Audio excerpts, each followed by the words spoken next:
Intinya insyaallah di subuh kali ini waktu Indonesia bagian barat kita akan mencoba membersamai beberapa hadis Nabi Muhammad SAW terkait dengan diantara keutamaan Ramadan dan yang paling spesial hadirnya peluang ampunan Allah Subhanahu wa taala dari segala macam potensi dosa yang pernah kita kerjakan selama berkehidupan hingga detik kita berada di waktu Ramadan yang dimaksudkan. Bagaimana cara kita menjemput ampunan Allah itu? Seperti apa tanda-tanda orang yang mendapatkan ampunan dimaksud, dan bagaimana kita bisa membuka kembali lembaran kehidupan yang baik setelah potensi ampunan itu insya Allah kita dapati dan kita raih. Yang pertama, kita akan mencoba menelusuri keterangan Nabi SAW yang didokumentasikan oleh Al-Imam Al-Bukhari dalam rangkaian kitabnya di pembahasan Sahih Al-Bukhari. Jadi kalau saya sebut rangkaian kitab di Al-Bukhari itu ada kitab di dalam kitab.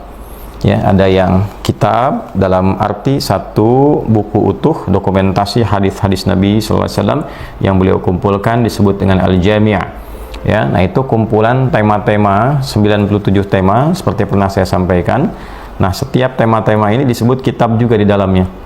Mengapa disebut kitab? Karena dalam satu tema itu ada susunan lagi sub-sub tema diurai lagi oleh beliau. Seperti ini kumpulan 97 topik. Kalau jadi buku, setiap topiknya bisa jadi satu buku itu. Karena itu disebut kitab karena tersusun rapi, terperinci dan baik. Ada subtopiknya, ada hadis-hadisnya, demikian turunannya. Baik, nomor hadis 38 ditegaskan juga di nomor hadis 2014 dan nanti dikuatkan juga oleh Imam Muslim nomor hadis 760 dalam kitab sahihnya. Sanadnya nanti tersambung pada sahabat mulia Abu Hurairah radhiyallahu taala anhu dari Nabi sallallahu alaihi wasallam. Teman-teman nanti bisa catat ini yang kita sampaikan, dicek kembali di referensinya, kemudian kita bisa menikmati itu sambil juga kita bisa menganalisis, mengkaji, mempelajarinya dengan lebih detail. Nabi sallallahu alaihi wasallam bersabda, qala Rasulullah sallallahu alaihi wasallam, man shama ramadhana imanan wa ihtisaban ghufira lahu ma taqaddama min dhanbihi wa man qama lailatal qadri imanan wa ihtisaban ghufira lahu ma taqaddama min dhanbihi. Dalam riwayat yang lain, man qama ramadhana imanan wa ihtisaban ghufira lahu ma taqaddama min dhanbihi. Rasulullah sallallahu alaihi wasallam pernah menyampaikan, bahkan menyontohkan dan menegaskan kepada kita saking pentingnya peluang ini dan saking pentingnya amalan untuk menjemput peluang yang dimaksudkan. Nabi menyampaikan, man shama, siapapun tanpa kecuali yang menunaikan puasa Ramadan, khusus Ramadan. Jadi kata Ramadan ini mengeluarkan seluruh jenis puasa yang lain dan mengkhususkan hanya Ramadan saja. Artinya puasa yang ditunaikan di bulan Ramadan berlangsung dari awal sampai akhirnya. Itu poinnya. Jadi dari awal sampai akhir Ramadan. Imanan wa ihtisaban, dan mengerjakan puasa ini di bulan Ramadan ini dari awalnya sampai akhirnya, hari pertamanya, hari keduanya, sampai di mana dia hari berkehidupan. Sekarang hari ke-8. Boleh jadi ada orang yang tiba ajalnya belum sampai tuntas mengerjakan Ramadan, kan? Di hari kesekian dia pulang pada Allah Subhanahu wa taala sesuai dengan ajalnya. Boleh jadi ada yang diberikan kemuliaan oleh Allah Subhanahu wa taala seperti yang pertama pun diberikan kemuliaan sesuai dengan ajalnya masing-masing. Ada yang sampai akhirnya, alhamdulillah. Ada yang baru awalnya, alhamdulillah. Ada yang sampai pertengahannya, alhamdulillah. Tapi poinnya adalah imanan. Dia kerjakan puasa ini karena keimanannya kepada Allah Subhanahu wa taala. Dia mengerjakan puasa dengan imannya. Bukan tuntutan nafsunya, ya, ingin masuk Ramadan karena ingin mendapatkan menu makan yang enak, makan gratis, kemudian mendapatkan sedekah, mendapatkan ini, mendapatkan itu. Bukan, dia kerjakan karena imannya kepada Allah. Dia bertuhan kepada Allah, dia ingin buktikan kebertuhanannya, keyakinannya, keimanannya kepada Allah dengan menaati perintah Allah. Itu yang dimaksudkan. Ya, wahtisaba, karena itu ditegaskan, dan dia ikhlas kerjakan itu karena Allah Subhanahu wa taala, untuk membuat perubahan kebaikan pada dirinya, untuk mengevaluasi yang kurang-kurang pada dirinya. Maka jika ini dia kerjakan dengan baik, dia niatkan dengan sempurna, ghufira lahu ma taqaddama min dhanbi, ada peluang ghufira lahu, diampuni untuknya, ma taqaddama min dhanbi, semua apa yang telah berlalu dari dosa-dosa, dari kesalahan-kesalahan yang ia perbuat.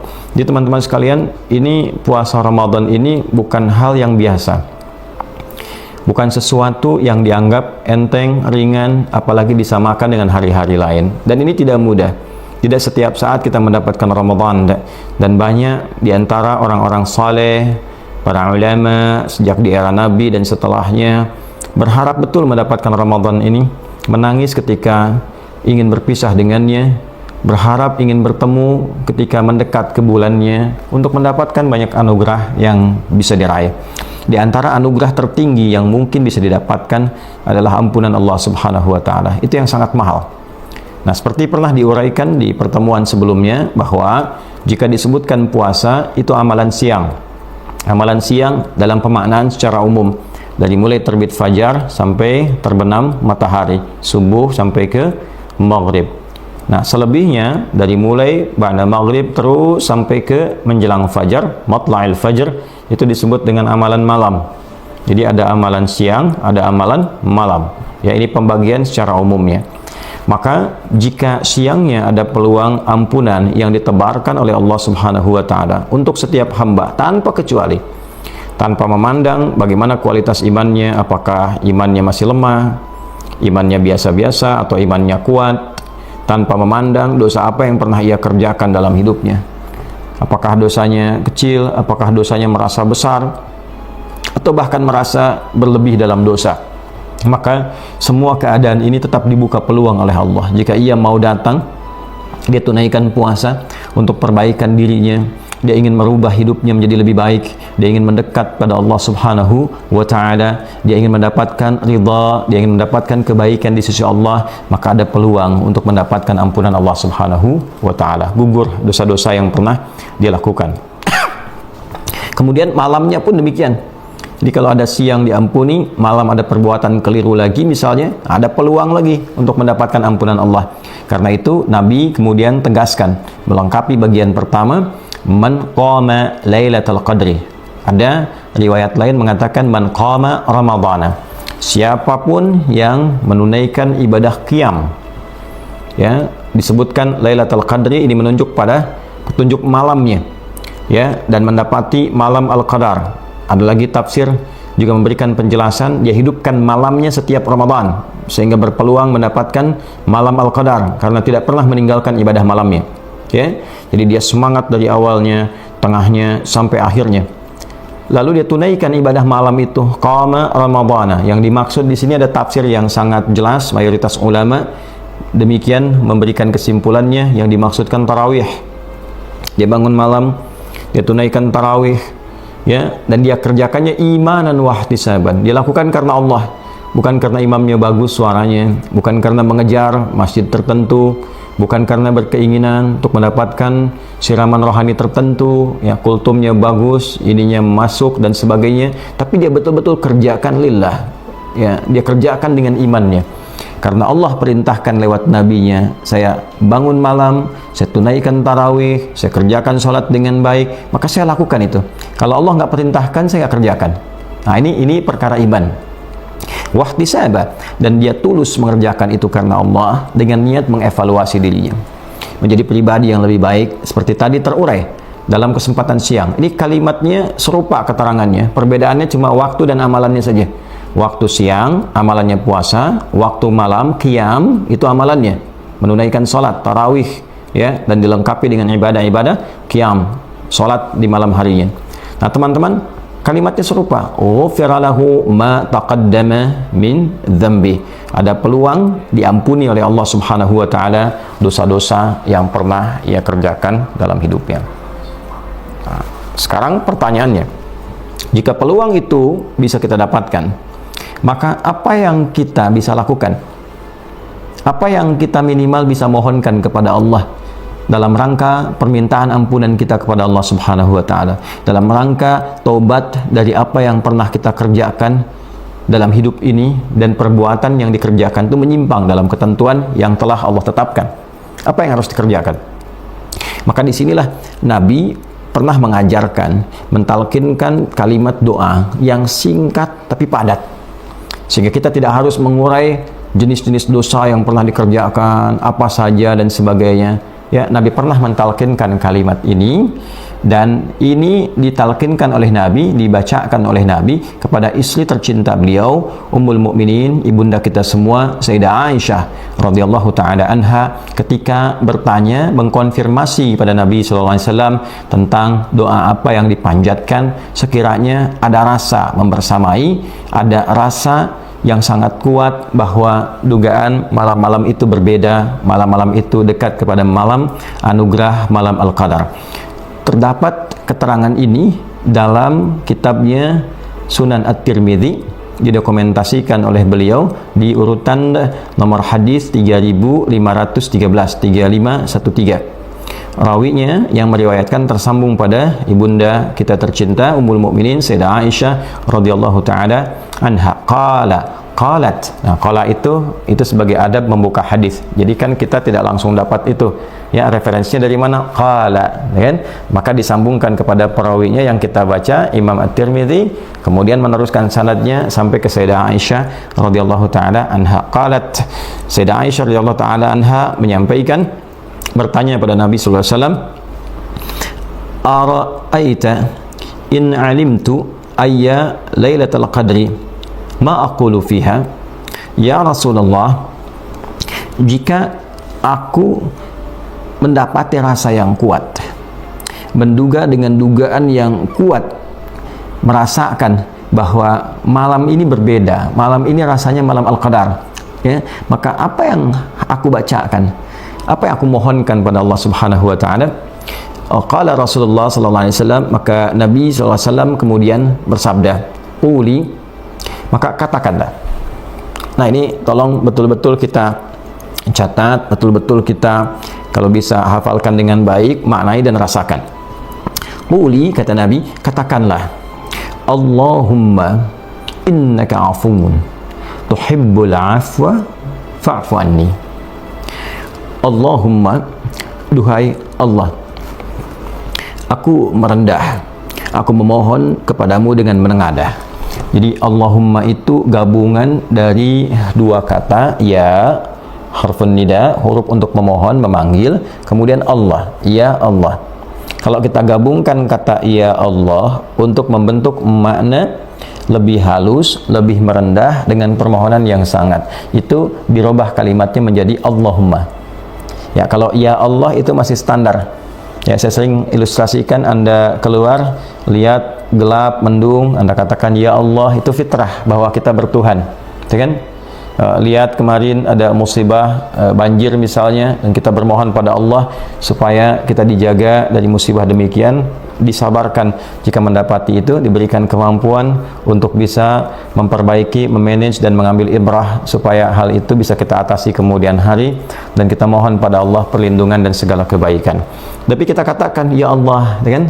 Hujan deras, ya Allah, ya, ada satu kondisi kita katakan ya Allah, ini menunjukkan bahwa kita ini hamba, kita punya Tuhan, ya, kita punya fitrah berketuhanan. Jadi tidak pantas kita merasa angkuh, sombong, merasa hebat, karena fitrahnya pada diri kita itu punya Tuhan, kita menghamba. Nah, jika kita ingin menunjukkan kehambaan kita dan merasa bahwa kita ini punya kebutuhan yang tak mampu kita wujudkan, dan kemudian kita memohon, diarahkan permohonannya kepada Allah dalam bentuk yang tawadhu, bentuk yang merendahkan, bentuk yang lembut, maka ganti kalimatnya dengan Allahumma. Dalam prakteknya, jika ingin membaca doa ini, bacakanlah dengan penuh kekhusyuan, kerendahan hati, kerendahan jiwa, dan menghamba. Itu poinnya. Jadi jangan sekedar keluar di lisan, Allahumma innaka afuwwun karim tuhibbul afwa fa'fu anni, kan? Nah, walaupun sah-sah saja dilakukan, tapi kalau kita rasakan dengan lebih mendalam, maka ke hatinya akan ada sensasi yang berbeda. Allahumma, ya Allah, aku menengadah padamu. Inni afuun Allahumma innaka, ya kita koreksi, Allahumma innaka afuwun, sungguh aku meyakini bahwa engkau itu maha pemaaf, engkau itu maha menghapus kesalahan-kesalahan, engkau itu maha penggugur segala dosa. Allahumma, aku menengadah kepadamu, innaka, dan aku meyakini sepenuhnya bahwa engkau itu afuwun, maha maaf, maha penghapus kesalahan, maha penggugur segala dosa. Tuhibbul afwa, dan engkau mencintai segala bentuk pemaafan, penghapusan, pengguguran dosa. Fa'fu anni, maka dengan sifatmu yang mulia itu, yang melekat pada keagungan zatmu itu, ampuni dosaku ya Allah, maafkan kesalahanku, hapuskan kesalahanku, dan ya Allah gugurkan dosa-dosaku. Itu singkat, padat, dalam.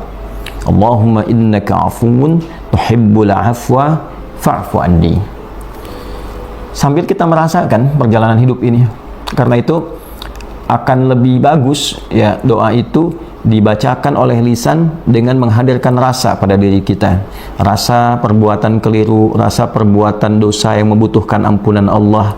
Itu ya, itu rasa itu yang coba kita dapatkan. Karena itu beberapa ulama mengajarkan kepada kita itu dengan membaca untuk berulang, bukan berapa banyaknya, tapi di keberapa bacaan itu yang lisannya bisa sinkron dengan keadaan hatinya. Kadang-kadang kan kita baca sekali, feel-nya belum dapat kan, 2 kali, begitu kemudian rakaat yang kedua baru kita rasakan jedanya. Berikutnya rakaat selanjutnya kita lebih khusyuk lagi, bacakan lagi. Nah, itu ketika seseorang mengatakan Allahumma innaka afuwun tuhibbul afwa fa'fu anni. Ya Allah, aku menengadah, merendah kepadamu, sungguh aku meyakini ya Allah dengan keyakinan yang dalam bahwa hanya Engkaulah pemaaf, hanya Engkaulah pengampun, penghapus kesalahan, penggugur dosa. Dan aku meyakini ya Allah tuhibbul afwa, Engkau sangat mencintai pemaafan, pengampunan, penghapusan dari dosa, pengguguran dari dosa, hapusnya kesalahan. Fa'fu anni, maka dengan semua sifat mulia itu mohon maafkan, ampuni dosa-dosaku. Nah, ingat salahnya apa? Oke? Dibacakan. Nah, itu doa yang langsung disampaikan dari Nabi Sallallahu Alaihi Wasallam, diberikan petunjuk kepada kita lewat kecerdasan Sayyidah Aisyah ketika bertanya pada Rasulullah Sallallahu Alaihi Wasallam. Jadi diupayakan ya di malam jelang rehat tarawih rakaat kedua, rehat misalnya, doa minta seperti yang tadi dibimbing oleh Nabi Sallallahu Alaihi Wasallam sambil dirasakan, sambil minta, ya.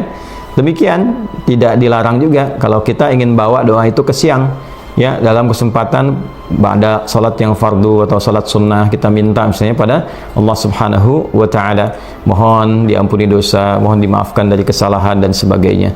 Sehingga poinnya apa? Kita mendapatkan peluang ampunan Allah Subhanahu wa Ta'ala. Nah, bab terakhirnya teman-teman sekalian, bagaimana kita bisa mendapati dan merasakan satu kondisi berbeda dengan kesimpulan bahwa setidaknya kita merasa dosa kita itu telah diampuni Allah Subhanahu wa Ta'ala, kesalahan kita itu dihapuskan oleh Allah Subhanahu wa Ta'ala. Nah, di dalam Al-Quran kita akan temukan beberapa rumus, ya, rumus-rumus yang memberikan isyarat bahwa ketika Allah mengampuni dosa seorang hamba, itu selalu sifat ampunannya seringkali diikutkan dengan kata islah, ya, turunannya wa aslaha, dan ada perbaikan pada dirinya. Faman taba wa aslaha illa alladzina tabu, ya, wa aslahu, kecuali orang-orang yang bertobat dari salahnya, ya, dia kemudian memohon pada Allah ampunan, lalu setelah itu terjadi perubahan yang lebih baik pada dirinya. Ya, ini yang disebut dengan ketika salah digugurkan, solehnya muncul. Jadi ciri khas orang yang diampuni dosanya oleh Allah Subhanahu wa Ta'ala adalah orang-orang yang ketika dia mengerjakan kesalahan, kemudian dia bermohon ampunan kepada Allah Subhanahu wa Ta'ala, setelah itu terjadi perubahan pada dirinya. Organ tubuh yang tadinya terbiasa digunakan untuk berbuat salah, tiba-tiba kemudian berubah jadi soleh. Misal, kita ingin taubati dosa lisan, seringkali kata-kata kurang baik keluar di lisan, lalu kita bertobat, ya Allah, aku mohon ampun atas keburukan, kekurangan yang melekat pada lisanku karena buruknya perilakuku, kan? Ya, itu kan kita sering kali mendengar banyak kosakata, boleh jadi yang masuk yang tidak baik, sehingga pulsa kata yang ada dalam diri itu yang terkumpul yang buruk, keluarlah kata-kata kotor. Lalu kita memohon pada Allah untuk memberikan ampunan, bimbingan pada kita sehingga lisan bisa ditata dengan lebih baik. Setelah itu dikerjakan dan dilatih lewat ibadah melalui sholat, baca Al-Quran, puasa, itu kan melatih 3 bagian sekaligus, fisik, akal, dan hati, rohani, jiwa. Maka terjadi perubahan, nggak pengen berkata yang jelek lagi, inginnya bertutur yang baik, menjaga lisan, awalnya banyak diam, ya, ada yang perlu dibicarakan, dia bincangkan. Lama-lama, diam ini proses menghentikan yang kotor, melawan gejolak di dalam diri. Lama-lama yang keluar yang bagus-bagus. Nah, itulah namanya islah. Ya, memperbaiki dari yang kurang baik jadi baik. Illal ladzina tabu wa aslahu. Kecuali orang-orang yang mau tobat, setelah tobat itu terjadi perbaikan pada dirinya. Nah, ini tanda tobat seorang hamba itu diterima oleh Allah Subhanahu wa taala. Maka sampai hari ke-8 ini setidaknya kita bisa melihat, menilai, bercermin untuk mengamati pribadi kita sendiri dari ujung kepala sampai ujung kaki. Apakah ada perubahan yang terjadi? Apakah ada kebaikan yang dihasilkan dari ujung kepala sampai ujung kaki? Saya selalu mencoba untuk saling berusaha berbagi, termasuk bagi diri kita masing-masing, untuk satu-satu melatih taubat di organ tubuh kita. Misalnya hari ini, hari ke-8, saya mau mencoba memperbaiki mata dulu, sehingga melihat yang baik-baik aja. Terus kita doa sama Allah, minta spesifik untuk mata. Lalu selanjutnya telinga. Lalu turun ke mulut, ke lisan, sampai ke ujung kaki. Nah, teman-teman sekalian, setidaknya dengan motivasi semacam ini, keadaan kita menjadi lebih terukur. Jadi yang disebut perbaikan itu jelas arahnya, apa yang mau diperbaiki, dan jelas hasilnya, outputnya jelas. Ramadan menjadi madrasah, pusat pendidikan yang melahirkan alumni-alumni yang memiliki kualitas dan karakter yang lebih baik. Maka selesai Ramadan, dia memiliki karakter moral yang tinggi, dia punya integritas yang bagus, dia punya karakter intelektual yang bagus, dia punya karakter kinerja yang bagus, karena dia mencoba memperbaiki dirinya menjadi lebih mulia di hadapan Allah Subhanahu wa taala khususnya. Nah, inilah mungkin yang bisa kita dapati di kesempatan sharing subuh kali ini terkait dengan petunjuk Nabi Sallallahu Alaihi Wasallam dalam bab puasa Ramadan. Semoga kita dianugerahi oleh Allah kesempatan terbaik untuk bisa memperbaiki diri, kesempatan terbaik untuk bertobat dari segala dosa-dosa dan meraih anugerah terbaik, yaitu ampunan Allah Subhanahu wa taala, dan membuktikan anugerah itu dengan tampilan terbaik, yaitu berusaha menjadi lebih baik dari sebelumnya dan menjaga itu hingga kita berpulang menghadap Allah Subhanahu wa taala. Demikian yang dapat disampaikan. Mohon maaf apabila ada yang keliru dalam uraian. Cukup Anda amati jika ada yang tidak tepat, jika ada yang tidak sesuai, bahkan jika ada yang tidak cocok, cukup tinggalkan saja. Cari referensi lain, ustaz-ustaz lain yang lebih baik, dan kami mohon maaf atas kekurangan dan kelemahan. Jika ada kebaikan, sesungguhnya itu adalah titipan dari Allah untuk kita semua. Itu adalah milik Allah Subhanahu wa taala, petunjuk Rasulullah SAW. Silahkan kita semua amalkan. Jika ada yang keliru, itu dari saya pribadi, mohon dimaafkan, dan semoga Allah mengampuni kita semua. Subhanakallahumma rabbana wa bihamdika, nasyhadu an la ilaha illa anta, nastaghfiruka wa natubu ilaik, wa akhiru da'wana anil hamdulillahi rabbil alamin. Assalamualaikum warahmatullahi wabarakatuh.